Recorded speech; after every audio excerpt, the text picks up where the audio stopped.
Ang unang aklat ni Moises, na karaniwang pinanganganlang Henesis.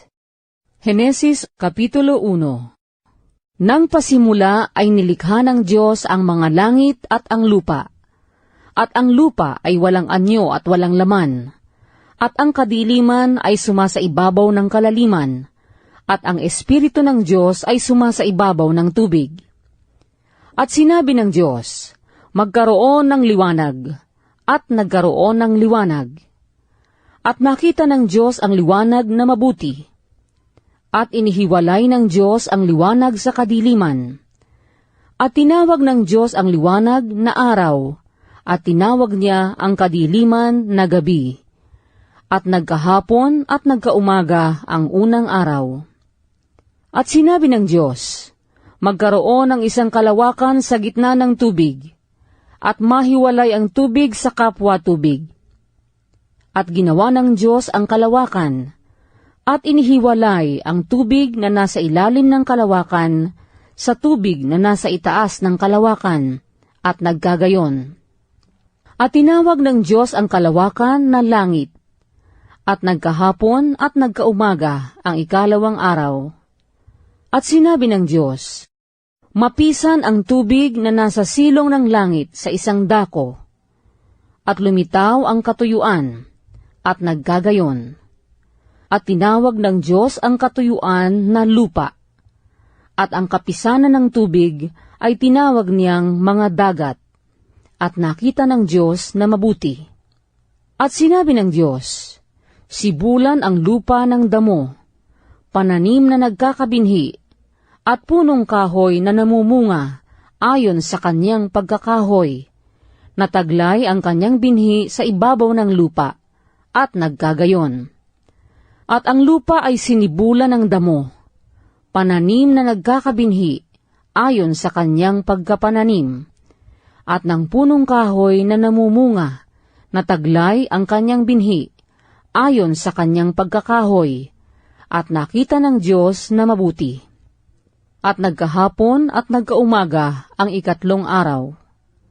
At sinabi ng Diyos, magkaroon ng mga tanglaw sa kalawakan ng langit, upang maghiwalay ng araw sa gabi, at maging pinakatanda, at pinakabahagi ng panahon, ng mga araw at ng mga taon, at maging pinakatanglaw sa kalawakan ng langit, upang tumanglaw sa ibabaw ng lupa, at nagkagayon.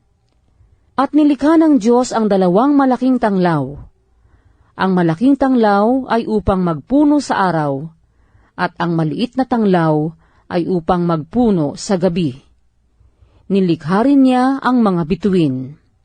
At mga inilagay ng Diyos sa kalawakan ng langit upang tumanglaw sa ibabaw ng lupa, at upang magpuno sa araw at sa gabi, at upang maghiwalay ng liwanag sa kadiliman. At nakita ng Diyos na mabuti.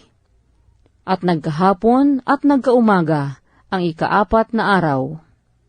At sinabi ng Diyos, bukala ng sagana ang tubig ng mga gumagalaw na kinapal na may buhay, at magsilipad ang mga ibon sa itaas ng lupa, sa luwal na kalawakan ng himpapawid.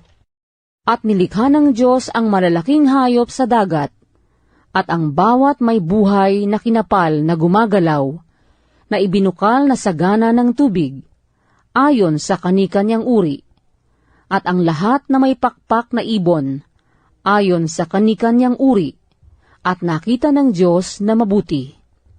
At mga binasbasa ng Diyos na sinabi, kayo'y magpalaanakin at magpakarami, at inyong punuin ang tubig sa mga dagat, at magpakarami ang mga ibon sa lupa. At nagkahapon at nagkaumaga ang ikalimang araw. At sinabi ng Diyos, bukalan ang lupa ng mga may buhay na kinapal, ayon sa kani-kanyang uri ng hayop, at ng mga kinapal na umuusad, at ng mga ganid sa lupa, ayon sa kani-kanyang uri, at nagkagayon.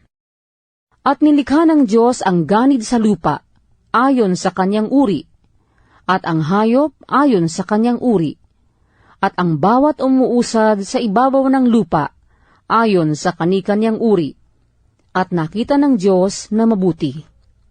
At sinabi ng Diyos, lalangin natin ang tao sa ating larawan, ayon sa ating wangis, at magkaroon sila ng kapangyarihan sa mga isda sa dagat, at sa mga ibon sa himpapawid, at sa mga hayop, at sa buong lupa, at sa bawat umuusad na nagsisiusad sa ibabaw ng lupa.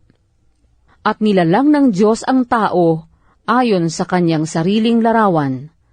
Ayon sa larawan ng Diyos siya nilalang. Nilalang niya sila na lalaki at babae.